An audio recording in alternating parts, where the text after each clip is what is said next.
आज EDU star Hindi पर हम लोग पढ़ेंगे अलंकार के बारे में। चाहे ऑब्जेक्टिव प्रश्न हो चाहे सब्जेक्टिव प्रश्न हो, दोनों में अलंकार की आवश्यकता पड़ती है। और हिंदी कविताओं को पढ़ते समय विद्यार्थी अलंकार को ठीक से नहीं समझ पाते। मैंने जो ऑनलाइन कक्षा अपने विद्यार्थियों की ली है उसकी रिकॉर्डिंग यहाँ प्रस्तुत कर रहा हूँ। इससे अलंकार से संबंधित सारे डाउट्स क्लियर हो जाएंगे और आप अलंकार को ठीक से समझ पाएंगे।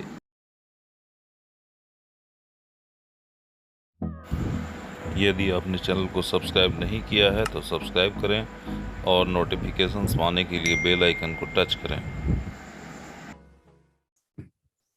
हम लोग अलंकार के बारे में आज पढ़ेंगे। तो अलंकार का नाम तुमने सुना होगा। अलंकार बहुत जगह इस शब्द का प्रयोग किया जाता है। ज्वेलर्स वगैरह में देखोगे दुकान में गुड अलंकार। Morning sir. चलो म्यूट रखो, कोई भी बीच में अनम्यूट करके अभी नहीं बोलेगा। जब प्रश्न पूछेंगे तो बोले।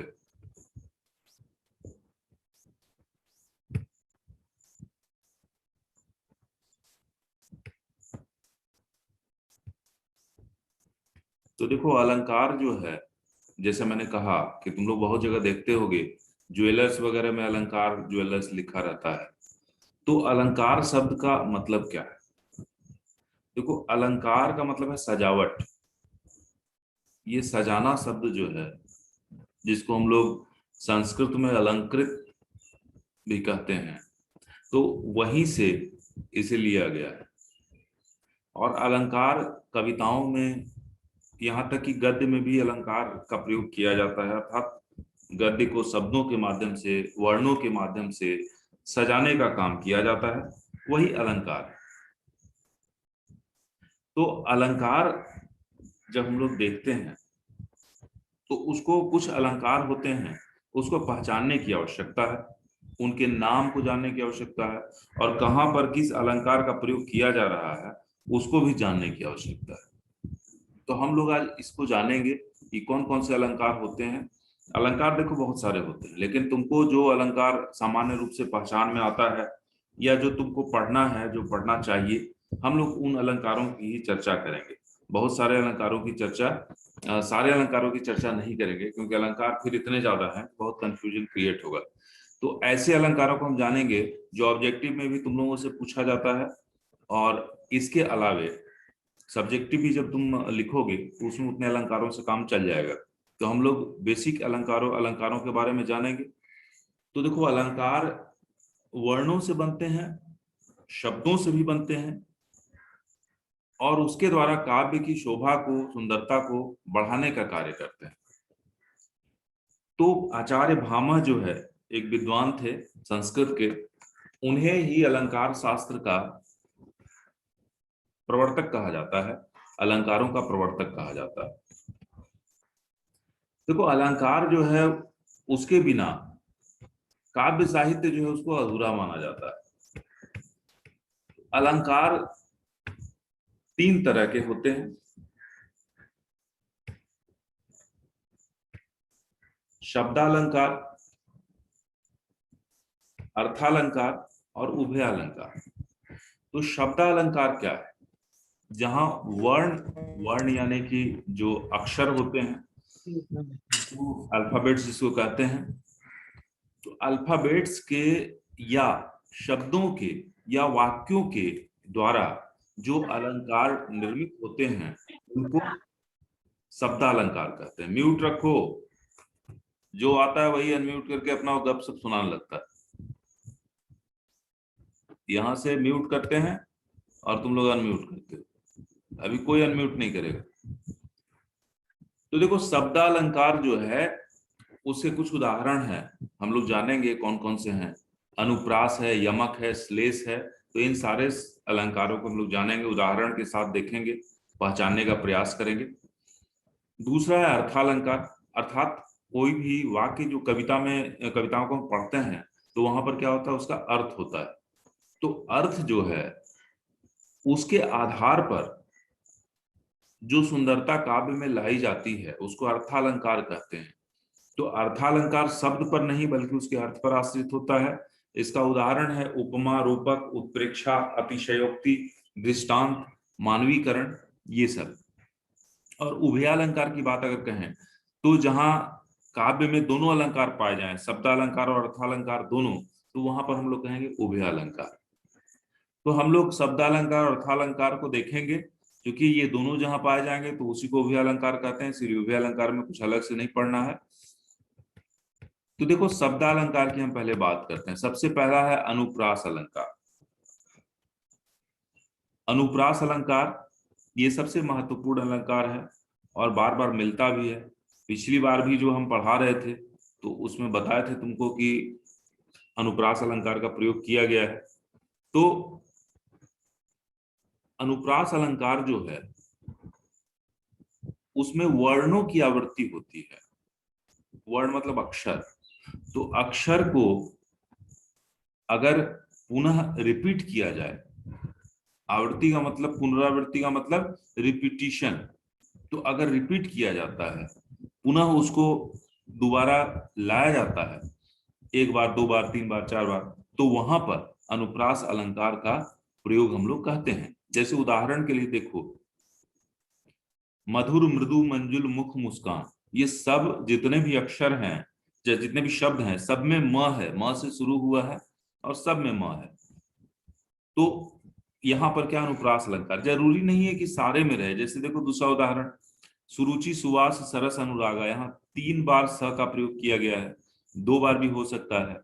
एक कविता तुम लोगों को पढ़ना है रघुवीर साहब की, तोड़ो तोड़ो तोड़ो, तो वहां पर तोड़ो शब्द का कई बार प्रयोग हुआ है। तो इस तरह से अगर किसी शब्द का या वर्ण का प्रयोग जो है कई बार किया जाए और उसका उद्देश्य कुछ नहीं हो, केवल उसको काव्य में जो है वहां एक संगीतात्मकता लाने के लिए किया जाए, तो उसको हम लोग कहते हैं अनुप्रास अलंकार। तो इस तरह से तुम देखोगे कि हम लोग पिछली कविता पढ़ रहे थे उसमें भी अनुप्रास अलंकार था। तो इस तरह से देखो कई जगह अनुप्रास अलंकारों का प्रयोग मिलता है और सबसे ज्यादा पाया जाने वाला अलंकार ये है। तुमको जब भी कविता पढ़ोगे प्रत्येक कविता में अनुप्रास अलंकार तुमको दिख जाएगा। तो ढूंढने की आवश्यकता है। कविता को पढ़ते समय हम लोग पढ़ रहे थे निराला जी की कविता गीत गाने दो मुझे, तो वहां क्या है, गीत गाने, ग ग से 2 शब्द हैं, तो वहां पे अनुप्रास अलंकार है। इसके बाद हम लोग आगे बढ़े, यमक अलंकार। दूसरा जो अलंकार है वो है यमक अलंकार।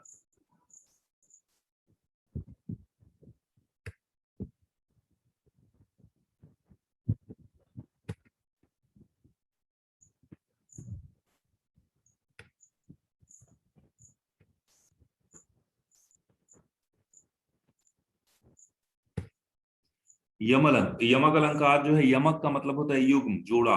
युग्म का मतलब होता है जोड़ा। तो यमक में एक शब्द की 2 या अधिक बार आवृत्ति होती है और भिन्न भिन्न होते हैं। तो अभी देखो हम लोग अक्षर से देखे थे, अगर किसी अक्षर का प्रयोग वहां होता है तो वहां अनुप्रास अलंकार होता है। और ये जो है ये शब्दालंकार है। दूसरा है अगर शब्द की पुनरावृत्ति होती है, जैसे मैंने अभी कहा कि तोड़ो तोड़ो, लेकिन तोड़ो तोड़ो में क्या है, अर्थ अलग नहीं है। तोड़ो तोड़ो तोड़ो वहां अर्थ सेम है, यहाँ अर्थ बदल जाएगा। तो 2 बार प्रयोग होगा लेकिन अर्थ में परिवर्तन हो जाएगा, तब हम लोग उसे यमक अलंकार में रखेंगे। देखो अर्थ में अगर कोई परिवर्तन नहीं हो रहा है, बात को समझना है स्पष्ट, कि यदि वर्ण का या शब्द की पुनरावृत्ति होती है और अर्थ पर कोई प्रभाव नहीं पड़ता है, उसको केवल उसमें संगीतात्मकता के लिए लाया जाता है, तो वहां पे अनुप्रास अलंकार है। लेकिन अगर शब्द को 2 बार या उससे अधिक अधिक बार प्रयोग में लाया जाता है लेकिन हर बार उसका अर्थ बदल जाता है, तो वहां पर यमक अलंकार होता है। जैसे कनक कनकते 100 गुनी मादकता अधिकाय, वा खाए बौराए नर वा पाए बौराए। तो यहाँ पे है कनक कनक, एक कनक का मतलब सोना और एक कनक का मतलब धतूरा। धतूरा जो कि एक नशीला, उसका फल नशीला होता है। धतूरा वगैरह देखते हो शिव जी पर चढ़ाया जाता है, धतूरे का फूल। तो धतूरा जो है वो, उससे नशा होता है, वो एक प्रकार से समझो कि प्राकृतिक रूप से उपजने वाला नशा है। और दूसरा कनक जो है वो सोना है। तो दोनों का दोनों, एक कनक का अर्थ सोना होता है, एक कनक का अर्थ धतूरा होता है यहाँ। तो कवि कह रहे हैं कि धतूरा, सोना जो है वो धतूरे से 100 गुनी अधिक जो है नशीली है, नशे की चीज है। एक को खा करके आदमी पागल हो जाता है, दूसरे को पा करके पागल हो जाता है। जब बहुत ज्यादा धन मिल जाता है तो आदमी पागल हो जाता है, यानी बहुत ज्यादा, यहाँ सोना कहने से तात्पर्य वही है। तो देखो कनक कनक 2 बार हुआ, तो यहाँ हम लोग अनुप्रास अलंकार नहीं कर सकते। क्यों नहीं कर सकते हैं? क्योंकि यहाँ पे दोनों कनक का अर्थ अलग है, एक का सोना और एक का धतूरा। लेकिन दूसरा पंक्ति देखो, वा खाए बौराए नर, वा पाए बौराए, यहाँ 2 बार बौराए शब्द का प्रयोग किया गया। यहाँ पे अनुप्रास अलंकार है। क्यों? क्योंकि यहाँ बौराए मतलब पागल होना, दोनों का शब्द का अर्थ एक ही है। तो ये समझो कि जब दोनों शब्दों का अर्थ एक ही होगा तो वहां पर अनुप्रास होगा। लेकिन अगर शब्दों का अर्थ अलग अलग हो जाएगा तो वहां पर यमक होगा। तो अनुप्रास अलंकार के बाद हम लोगों ने देखा यमक अलंकार। इसके बाद तीसरा एक उदाहरण और इसमें है, देख लो, वह बांसुरी की धुनी कानी परे, कुल कान हियो तजी भाजती है। यहाँ पर कृष्ण जो है वो जब बांसुरी बजाते हैं तो उनकी धुन जब गोपियों के कान पर पड़ता है, कान में सुनाई देता है, तो वे कुल कानी यानी कुल और मर्यादा, तो यहाँ कानी का मतलब, दूसरा कानी का मतलब मर्यादा को छोड़कर वो उस ओर भागती हैं। तो यहाँ देखो, एक कानी का मतलब कान हो गया और दूसरे कानी का मतलब मर्यादा हो गया। तो यहाँ भी यमक अलंकार है, अर्थात एक ही शब्द 2 बार आया है कानी, लेकिन उसका अर्थ दोनों बार बदल गया है। तीसरा है श्लेष अलंकार। देखो श्लेष का मतलब क्या है कि एक शब्द से अधिक अर्थों का बोध होता है। शब्द 1 बार या 2 बार प्रयोग में हो सकता है, लेकिन उसको हम 2 तरह से पढ़ सकते हैं। मतलब उसका जब पढ़ेंगे तो अर्थ बदल जाएगा। बदलेगा तो हर जगह बदल जाएगा, ऐसा नहीं कि एक ही जगह बदलेगा, बदलेगा तो हर जगह बदल जाएगा। देखो यमक में क्या था कि यमक में अगर 2 बार शब्द आया तो एक जगह कुछ और अर्थ है और एक जगह कुछ और अर्थ है। लेकिन यहाँ पे क्या होगा कि बदलेगा तो पूरा का पूरा बदल जाएगा, हर जगह बदल जाएगा। जैसे उदाहरण देखो, माया महा ठगनी हम जानी, तिरगुन फांस लिए कर डोले, बोले मधुर बानी। यहाँ तिरगुन का मतलब है 3 गुण, रज सत तम, और वही तिरगुन का शब्द का रस्सी भी है। तो अगर हम एक बार पढ़े तो इसको तिरगुन मतलब 3 गुण के रूप में पढ़ सकते हैं, और दूसरे तरह से पढ़े तो रस्सी। तो शब्द एक ही है तिरगुन, इसके 2 प्रकार से उसका 2 बार प्रयोग किया गया है। हम इसका एक साधारण सा उदाहरण देख सकते हैं, रहीमन पानी राखिए बिन पानी सब सून, पानी बिना न उबरे मोती मानुष सून। तो यहाँ पे पानी का मतलब एक तो जल है और दूसरा मर्यादा या प्रतिष्ठा है। तो अगर हम जब पढ़ेंगे तो पानी, देखो, रहीमन पानी राखिए बिन पानी सब सून, पानी बिनु न उबरे मोती मानुष सून। तो पानी शब्द का 3 बार प्रयोग हुआ, तो 3 बार प्रयोग हुआ, तो यहाँ हम अनुप्रास नहीं कहेंगे, यमक भी नहीं कहेंगे, क्योंकि यमक तब होता है जब तीनों बार पानी का अलग अलग अर्थ होता है। यहाँ पानी अगर हम एक बार पढ़ें पूरी कविता में तो पानी का मतलब जल होगा, तो फिर तीनों जगह जल होगा। हम अगर उसको दूसरा उसका अर्थ जो तुम लोग को हम कक्षा में बताए हैं कि शब्दों में जो शक्ति होती है, अभिधा, लक्षणा और व्यंजना, तो यहाँ पे लक्षणा शब्द शक्ति में 2 अर्थ होता है। एक तो सामान्य रूप से जो कहा जा रहा है वो अर्थ होता है, दूसरा उसका एक अलग परिवर्तित अर्थ होता है। तो यहाँ भी वही है, अगर कवि के कथन को हम एक बार पढ़ते हैं तो उसका अर्थ एक निकलता है, और उसको दूसरा सोच के पढ़ते हैं तो दूसरा निकलता है, लेकिन प्रत्येक जगह निकलता है। तो वहां पर हम लोग इसको श्लेष अलंकार कहते हैं। श्लेष का मतलब होता है चिपकना, चिपका हुआ, चिपकने वाला। तो यहाँ अर्थ चिपक जाता है शब्द से, और जो चिपकता है वही अर्थ हर जगह होता है। देखो, जैसे जो रहीम गति दीप की, कुल कपूत गति सोए, बारे उजियारी करे, बढ़े अंधेरो हो। यहाँ दीप का मतलब दीपक भी और संतान भी है। तो इस तरह से जब किसी भी कविता में यदि कुछ ऐसे शब्द आए जो बार बार आए या एक बार आए, लेकिन उसको जब हम पढ़ें अर्थ बदले तो हर जगह उसका अर्थ बदल जाए, तो वहां पर श्लेष अलंकार होता है। अब देखो अर्थालंकार की हम बात करते हैं। शब्दालंकार में 3 ही अलंकार तुमको पढ़ना है, तीन ही जानना है। पहला था अनुप्रास अलंकार, दूसरा था यमक अलंकार और तीसरा था श्लेष अलंकार। अब हम लोग अर्थालंकार के बारे में जानेंगे, अर्थात शब्द के अर्थ से जो अलंकार निर्मित होता है उसको हम जानेंगे। तो इसमें हम लोग थोड़ा सा, सबसे पहला उपमा अलंकार है, लेकिन इसमें कुछ शब्द हैं जो कि कई बार आएंगे तो उसको जान लेना है। देखो, उपमेय और उपमान। तो उपमेय है वह शब्द जिसकी उपमा दी जाए, अर्थात जिसके बारे में हम बता रहे हैं, तो वह जो है उपमेय है, यानी जिसकी उपमा दी जा रही है, जिसके बारे में बताया जा रहा है। और उपमान जो है वह शब्द है जिससे उपमा या तुलना की जाए। तो जिस चीज से तुलना की जाएगी वह जो है वह उपमा, वह उपमान है। जैसे मान लो कि किसी मूर्ति को देख करके हम कहें कि यह मूर्ति चांद जैसी सुंदर है, तो यहाँ पर मूर्ति जो है हम उसके बारे में बताना चाह रहे हैं तो वह उपमेय है, और उसकी तुलना हम कर रहे हैं चांद से, तो वहां पर चांद जो है वो उपमान है। तो इसको समझना है, क्योंकि आगे जो भी अलंकार आएंगे तो वहां इसको समझने की आवश्यकता पड़ेगी। तो देखो, हम लोग देखेंगे कि आखिर किस आधार, उपमा जो होता है अर्थात उसकी तुलना किसी से की जाती है, तो वहां पे स्पष्ट रूप है कि स्पष्ट है कि जैसे ज्यों, सम, सा, सी आदि का प्रयोग होगा। जैसे कि संगमरमर दूध सा सफेद है, तो यहाँ पे हम लोग संगमरमर जो है वह उपमेय है, दूध जो है वह यहाँ पर उपमान है। क्यों? और यहाँ पर देखो, दूध सा का प्रयोग किया गया, या संगमरमर इतना सफेद है जैसे दूध, तो यहाँ पर क्या हुआ, उपमेय संगमरमर है, उपमान जो है वो दूध है, और जैसे शब्द का प्रयोग किया गया। तो कुछ यहाँ पे समानता वाचक शब्दों के प्रयोग किए जाते हैं, जैसे ज्यों, सम, सा, सी, ये सब शब्द अगर मिलेगा तो समझ जाना कि उपमा अलंकार है। और यहाँ दोनों में, उपमेय व उपमान में समानता व्यक्त की जाती है, अर्थात दोनों को ये बताया जाता है कि उसके लगभग समान जो गुण यहाँ जो गुण उपमा में है, जो गुण उपमेय में है, उपमान में है, वही गुण उपमेय में है। यानी जिसका हम उदाहरण दे रहे हैं उसमें जो गुण है वह गुण उस वस्तु में भी है। तो क्लियर हो गया होगा कि उपमेय क्या है। उपमेय मैंने उदाहरण दे दिया कि जैसे संगमरमर की सफेद मूर्ति जैसे दूध, तो दूध से उदाहरण दिया जा रहा है तो वो उपमान हो गया, और संगमरमर की मूर्ति के बारे में बताया जा रहा है तो वह उपमेय हो गया।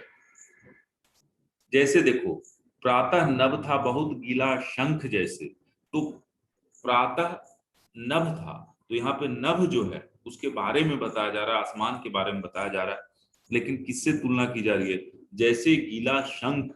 तो गीला शंख जो है, यानी शंख जो यहाँ है वो उपमान है।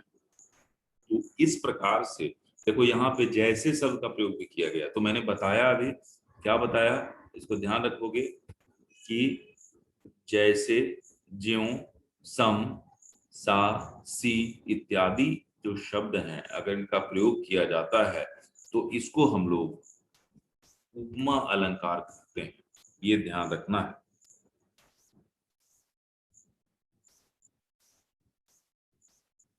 इसके बाद हम लोग आगे देखते हैं।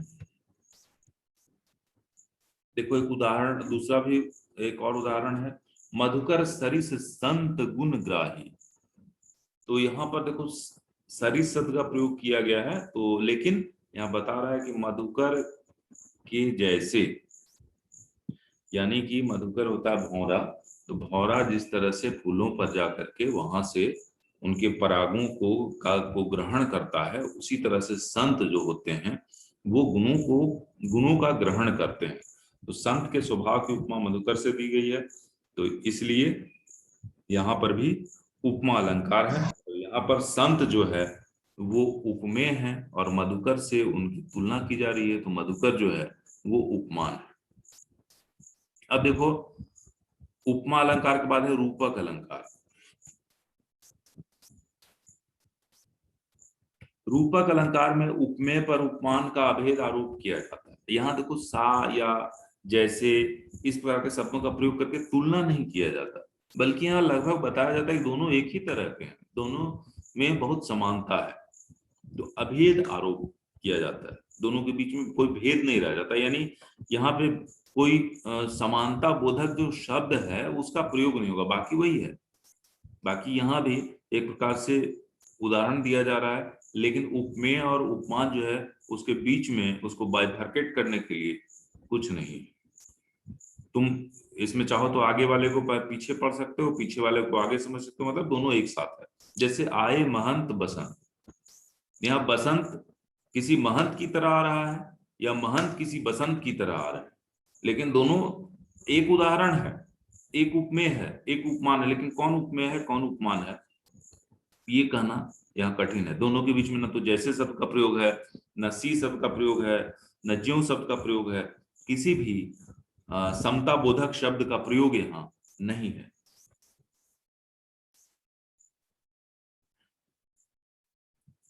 इसी प्रकार देखो बंदो गुरुपद पदुम परागा, पदुम मतलब कमल, तो यहाँ पर जो है गुरु के चरणों को कमल की तरह उसको माना जा रहा है या कमल को गुरु के चरण की तरह माना जा रहा है। दोनों के बीच में कोई विभेद यहाँ नहीं रखा गया है, दोनों को एक साथ जोड़ करके दिया गया। तो ऐसे जगह पे उपमेय और उपमान होते हुए भी हम उसको रूपक अलंकार कहेंगे। तीसरा है उत्प्रेक्षा अलंकार। ये तीन अलंकार थोड़ा महत्वपूर्ण है, थोड़ा इसमें विभेद समझने की आवश्यकता भी है। तो देखो यहाँ पर हम लोगों ने देखा कि सबसे पहले हम लोगों ने देखा अलंकारों में शब्द अलंकार, तो उसमें हमने देखा अनुप्रास, इसके बाद फिर अनुप्रास अलंकार, श्लेष अलंकार और यमक अलंकार। इसके बाद हम लोग देख रहे हैं शब्दालंकार। इसमें तुमने देखा सबसे पहला उपमा अलंकार, जिसमें कि उपमा उपमान और उपमेय इन दोनों को समझना जरूरी है। इसके बाद हम लोग इसका अर्थालंकार में देख रहे हैं, उपमा हमने देख लिया, रूपक देख लिया, अब उत्प्रेक्षा अलंकार को देखेंगे। तो उत्प्रेक्षा में देखोगे यहाँ उपमान की संभावना बताई जाती है, मतलब संभावित है उसके कुछ गुण जो है, पूरी तरह नहीं, कुछ गुण जो है वो उपमेय में प्राप्त किया जा सकता है। इसमें कुछ शब्द आते हैं, देखोगे मानो, जानो, जनु, मनु इत्यादि शब्दों का अगर प्रयोग होगा तो समझ लेना कि उत्प्रेक्षा अलंकार है। ये वो अलंकारों को पकड़ने का शॉर्ट ट्रिक है जिसको ध्यान में रखना है। जैसे देखो सोहत ओढ़े पीत पट श्याम सलोने गात मनो नील मणि शैल पर आता परियो प्रभात। तो मनो शब्द यहाँ है, अभी मैंने बताया जनु मनु या मनो जनो या जानो मानो, तो ये उसी का ब्रजभाषा का स्वरूप है, ब्रजभाषा का रूप है। तो यहाँ पे हम लोग इस तरह से इसको पकड़ सकते हैं।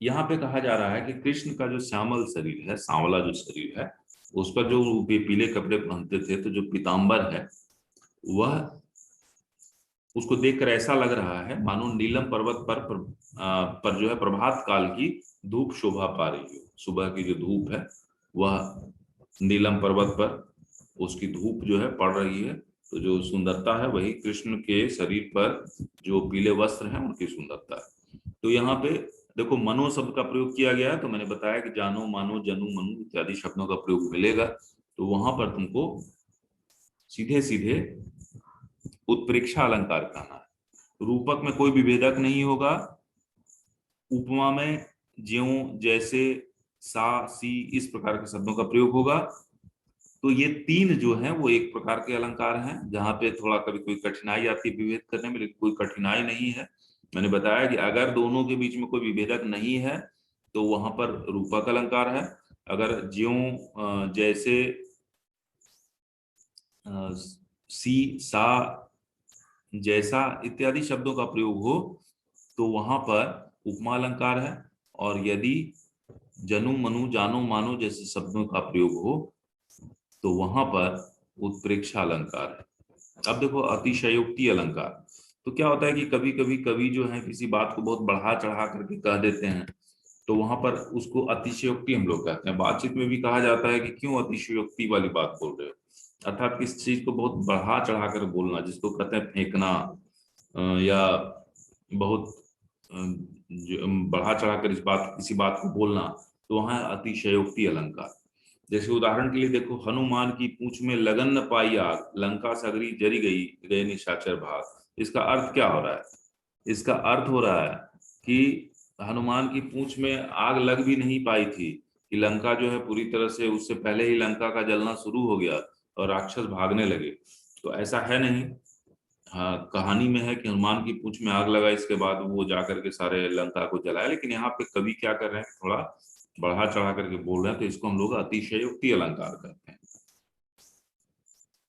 तो जब लगेगा कवि यहाँ बढ़ा चढ़ा करके बोल रहे हैं, तो उसको अतिशयोक्ति अलंकार कहोगे। इसका देखो मानवीकरण अलंकार, तो नाम से लग रहा है कि मानवीकरण अर्थात मानव बनाना। किसको मानव बनाना? तो भावनाओं को मानव बनाना या प्रकृति को मानव बनाना। तो यदि भावों को या प्रकृति को मानव के रूप में कवि प्रस्तुत करते हैं, तो वहां पर मानवीकरण अलंकार होता है। जैसे बीती विभावरी जागरी, अंबर पनघट में डूबो रही, ताराघट उषा नागरी। तो यहाँ पे क्या है कि उषा जो है यानी प्रातः का जो समय है, उसको उसका मानवीकरण कर दिया गया, उसको स्त्री के रूप में रखा गया है कि जैसे कि वो पनघट में पहुंच करके तारों का जो घड़ा है उसको वो डुबा रही है आसमान के पनघट में। तो ये घड़ा लेकर के कौन चल सकता है? आदमी चल सकता है, प्रकृति तो चल नहीं सकती। लेकिन यहाँ पे उदाहरण दिया गया है, उसको मानवीकृत कर दिया गया है कि किसी स्त्री की तरह वह घड़े ले में सारे तारों को ले जा करके लग रहा है कि आसमान के पनघट पे डुबो रही है, यानी तारे गायब हो रहे हैं और सुबह हो रही है। इसी तरह देखो एक अगला उदाहरण है, तुम भूल गए क्या मातृ प्रकृति को, तुम जिसके आंगन में खेले कूदे, जिसके आंचल में सोए जागे। तो यहाँ प्रकृति का सीधे सीधे माता के रूप में प्रकृति को चित्रित किया गया है। तो यहाँ भी मानवीकरण अलंकार है। माता जो है वो मानव रूप में है, और प्रकृति जो है वो तो प्रकृति है, वो मानव के रूप में नहीं होती है, लेकिन यहाँ पे उसको मानव के रूप में स्थापित किया गया है। सांध्य कविता संध्या बेला तुम पढ़ोगे, उसमें भी है, उतर रही आसमान से धीरे धीरे धीरे। तो इस तरह से जब कविताओं में प्रकृति को या फिर मानव के भावों को, अगर मनोभावों को, मन के जो भाव होते हैं उसको अगर मानव के रूप में चित्रित किया जाए, तो उसको हम लोग मानवीकरण अलंकार कहते हैं। तो इस तरह से तुमने देखा, आज हम लोगों ने जो अलंकार पढ़ा, तो उसमें देखो शब्दालंकार और अर्थालंकार। शब्दालंकार में तुमने पढ़ा अनुप्रास, यमक और श्लेष। अनुप्रास में यदि किसी वर्ण के या शब्द की पुनरावृत्ति होती लेकिन उसे अर्थ परिवर्तित नहीं होता, वहां अर्थ का कोई उद्देश्य नहीं होता, तो उसको हम लोग अनुप्रास अलंकार कहते हैं। यदि दो से दो या दो से अधिक बार शब्द आए लेकिन दोनों बार शब्द के अर्थ अलग अलग हों, तो यहाँ पे यमक होता है। और यदि शब्द कितने बार भी आए लेकिन उनका अर्थ हर बार सेम रहे लेकिन एक से ज्यादा हो, मतलब एक बार पढ़े तो हम एक अर्थ में पढ़े, जैसे पानी के लिए मैंने बताया कि अगर 3 जगह पानी का प्रयोग रहीम की कविता में है, तो सब जगह पानी का मतलब जल भी हम पढ़ सकते हैं और पानी का मतलब प्रतिष्ठा भी पढ़ सकते हैं। तो ये पानी जो है उसका 2 अर्थ हुआ, लेकिन जब भी अर्थ बदला तो पूरी कविता में बदल गया, न कि एक जगह पानी का मतलब जल हुआ और एक जगह प्रतिष्ठा हुई। अगर ऐसा होता तो फिर वो यमक हो जाता, श्लेष नहीं होता। फिर हम लोगों ने अर्थालंकार देखा। अर्थालंकार में उपमा, रूपक और उत्प्रेक्षा देखा, जहां पे कि उपमान और उपमेय के बीच की बात थी। तो उपमेय मतलब जिसके बारे में बताया जा रहा है, उपमान मतलब जिसका उदाहरण दिया जा रहा है। तो तीनों में फर्क था। इसके बाद फिर हम लोगों ने देखा अतिशयोक्ति और मानवीकरण। अतिशयोक्ति मतलब जहाँ पे कुछ ऐसा कहा जाए जो लगे कि बहुत बढ़ा चढ़ा करके कहा जा रहा है, तो वहां अतिशयोक्ति अलंकार है। और मानवीकरण अलंकार वह अलंकार जहां पर प्रकृति को या मनोभावों को मानव के रूप में चित्रित किया जाए, वो मानविक अलंकार। तो उम्मीद है तुम लोगों को बात समझ में आ गई होगी। किसी को प्रश्न पूछना है तो पूछो, 5 मिनट का ही समय है। अनम्यूट करके प्रश्न पूछ सकते हो आज जो पढ़ाई हुई उससे संबंधित। अगर क्लियर नहीं होगा तो इसके लिए फिर से हम कोई कक्षा आयोजित करेंगे, या पढ़ाते समय भी कविताओं में मिलेगा तो बताते चलेंगे कि यहाँ पे देखो ये अलंकार का प्रयोग किया गया है। इस अलंकार का जो ये तुम्हारा पीडीएफ फाइल है इसको हम ग्रुप में डाल देंगे। तो उम्मीद है कि तुम लोगों को समझ में बात आएगी। अगर दिक्कत होगी तो फिर कक्षा में पूछना। सर समझ में आ गया सर, इसको नोट कर सर था। हाँ ठीक है, इसको हम भेज देंगे ग्रुप में, ठीक है। तो जो लोग कक्षा में भाग लिए उनको आसान हो जाएगा समझना, जो लोग नहीं लिए उसको समझ में तो नहीं आएगा सारी बातों को। लेकिन जब जो कक्षा में भाग लिए हैं वो जब इसको पढ़ेंगे तो निश्चित तौर पे बात समझ में आ जाएगी। खुद नोट्स इसको देखो बनाया हम, हालांकि और मुख्य अलंकारों को मैंने इसमें रखा जो पूछे जाते हैं। तो इतने अलंकारों को अगर समझ जाओगे तो उम्मीद है कि तुमको दिक्कत नहीं आएगी। और किसी कुछ पूछना है?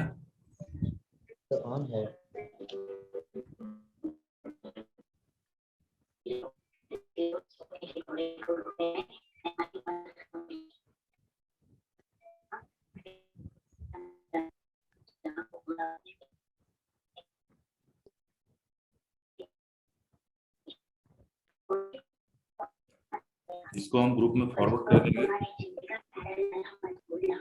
और उसके बाद भी बड़ा सोने का पैकेट बिल्कुल मत लेना। सब कुछ सही रहा। चलो, और कोई सवाल किसी को पूछना है? आपस में भी गपशप मत करो। Thank you sir.